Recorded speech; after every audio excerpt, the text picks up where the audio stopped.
Welcome, Annie Collins here for Brutus Monroe. Today we're going to create a strawberry theme card. Let's go over the products I used to create our card. We have some Chroma Glaze, a stamp set, and a stencil to work with today. So first let me go over the stencil. This is our new stencil and it's called Strawberry Seeds. It's so cute. You can have them as seeds. It also can work as raindrops. And this is a 6x6 stencil. And here it is. I think, it could work either way. Today I'm going to use it this way, but you can use it either which way you like. Okay.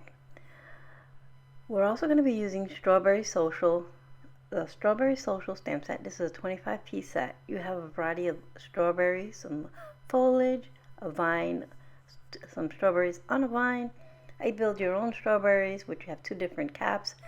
You have a variety of seeds. You can also add other things. We have a bowl of strawberries and cream, a small strawberry, a strawberry stacked cake, and then you have chocolate dip and whipped cream for your strawberry. Today I'm going to use the strawberries and cream in the bowl. This also comes with 4 sentiments. I'm going to have a delicious, hope your day is simply delicious. That's what I'll be using, that sentiment. Alright. With our stencil, we're going to add a variety of Chroma Glaze and Glitter Glaze. For our background, I'm going to use a little bit of Chroma Glaze in coral, and then Chroma Glaze in red. And then to use with our stencil, I'll be using Glitter Glaze in Galaxy, because I want my seeds to appear black. Now, Galaxy is more like a see-through, and you leave the glitter behind, and that's what I want. I want it to just be there. Alright, so now that we know what the items we'll be using, let's go over the cardstock. I have a card base from Not Your Mama's Cardstock. For layering, I'm going to bring in some Raven cardstock. And this is all A2 size, so 4 1/4 by 5 1/2. I have another piece of Not Your Mama's Cardstock. It's also 4 1/4 by 5 1/2, but I will be trimming it down to 4 by 5 1/4. I have a die cut piece of Perfect Blend cardstock. This is where I'll be stamping my image of our berries and cream in the bowl. And I have a little scrap that I didn't show you for our sentiment.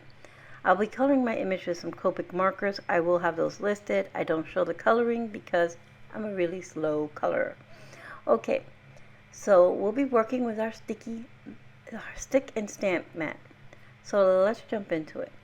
So I put down our panel of Not Your Mama's Cardstock and I stick it onto our stick and stamp mat. I'm going to just apply our Chroma Glaze in the coral and the red first. I want to create a gradient effect. So from light to dark. I'm going to tell you now, I should have put my dark first and then work my lighter in. But this is how I did it and I managed to make it work. What I'm trying to create is the background of a strawberry. If you look at a strawberry, underneath its green cap, it's like a lighter pink. Sometimes if it's not ripe enough, you'll see a little bit of yellow or white.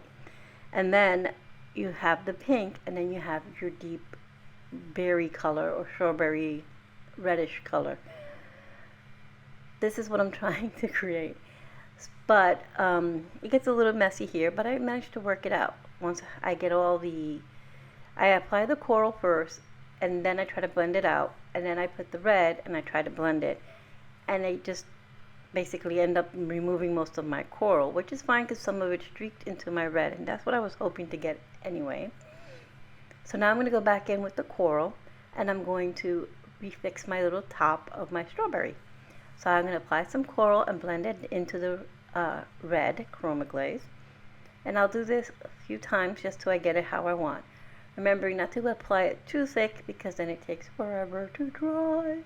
So I apply it and then make sure it's a nice thin coat. Once I have it how I want it, finally, I can remove it from my mat.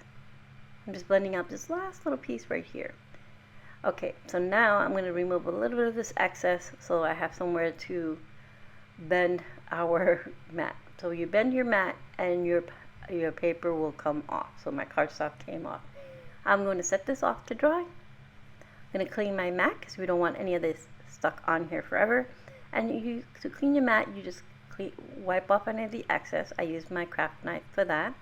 And then I spray it with the stick and stamp mat cleaner and clean it with a paper towel. That's it. Then you set it aside to dry and it will become sticky again once the dampness is gone.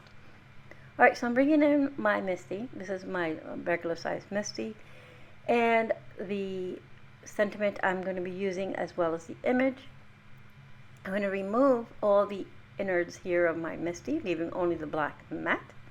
And I'm going to bring in my other stick and stamp mat. I have one that I keep cleaned or cleaner for stamping only.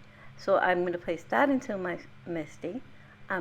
I use this mostly when I'm going to stamp on smaller pieces of cardstock or pattern paper or whatever it may be. Alright, so I'm going to place my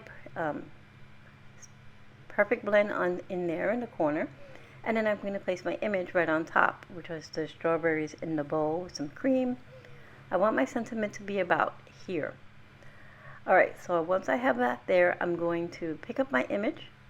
I'm going to use my Raven Detail ink to stamp my image. Now I have the magnets on there. All the magnets are doing is holding down my mat. They're not holding down my paper, as you can see, and my paper is going nowhere because the stick and stamp mat has adhesive on it. It's sticky. It's not really adhesive. I'm not sure what's on it, but it's sticky. And it's sort of like a Post-it note, sticky. And it will hold my paper. Alright, so our image is all stamped, and then I realized my sentiment is going to go into too much of my image.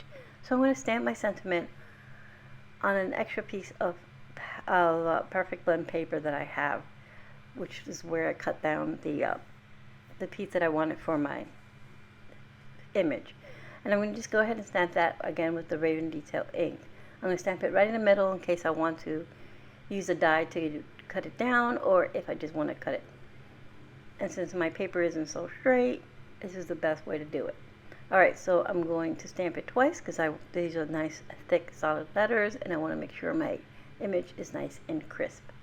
Once I have that, I can remove my mat from my Misty. I'll put everything on here back, like the magnets and such, and I'll clean my stamps in a moment. Now I can gently remove my images by curling my mat, and then I can color these. I will color the image, like I said, off screen to save you the hurry up and color that woman moment. Okay, so I'm going to come back, and here we are. Our Chroma Glaze background is all dry, and we're going to place it back on our stick and stamp mat, place our stencil back on, and now we're going to work the Galaxy Glaze through our stencil. So again, this is glitter glaze in Galaxy. It's not Galaxy Glaze. This is glitter glaze in the color Galaxy, and it's black, but it has iridescence to it, so it's really pretty. And I'm going to work this through. Once I have it to how I want it, I'll remove the stencil, and you can see all the little seeds are now there. And then we're going to clean off any of the extra, and there it is. So I'll clean my mat off screen so you don't have to watch me clean it again, but always replace that little plastic cover that comes in all your glazes, glitter, chrome, velveteen. Replace it, it keeps them nice and wet. So here's my image all colored in my sentiment, and now our panel is all dry, so we can start building our card. So here's our panel all dry with our little seeds. I know it's hard to see here because it's kind of a little bit further away, and the camera and everything, the lights get a little strong, but it is really pretty. Alright, so we're going to go ahead and add some Fairly Art glue to this, and I go a little heavy because this is thick cardstock, and then I have that glaze on there, and it has a little bit of warping, not a lot, which is great. And I'm going to go ahead and adhere that to our Raven cardstock. Now I have trimmed down again, I'll repeat that. I've trimmed down the Chroma Glaze panel down 1/4 of an inch, so it's now 4 by 5.5. It was 4 1/4 by 5.5. by 5 1/4. So I trimmed it down to 4 by 5 1/4. I'm sorry, math today. I'm not sure what's happening. All right, so I have it all on our base. So I adhered it to our base, and now I'm going to adhere our image. So I have craft foam in the background because I wanted to have it even. So I just use a piece of craft foam in the background to adhere it. Alright, so I adhere that straight to the center. I adhere my sentiment just off to the right. They're overlapping. I'm sorry you hear thunder in the background. It's about to storm here really bad. And I'm going to use some gems. These are flat back gems. They're red and they're from Buttons Galore. Buttons and more. Okay, yeah, I'll have it listed below. I'm going to place 3 near the sentiment and then 1 on our little bowl here and 1 beneath it so that it's nice and even, and our card is complete. We have the beautiful layers here. We have the Chroma Glaze background, our seeds from the glitter glaze, our little bow with the berries and cream. Everything is looking how I would like. Alright, so we used today our Strawberry Social stamp set, our stencil, which is called Strawberry Seeds, Chroma Glaze in Coral in red, and Glitter Glaze in Galaxy to create our card. I will have, oh, and of course our Raven Detail ink to stamp our image, as well as our sentiment. I will have everything with links to all the Brutus Monroe products in the description box below for easy shopping. Thank you for being here, and I hope you found some inspiration.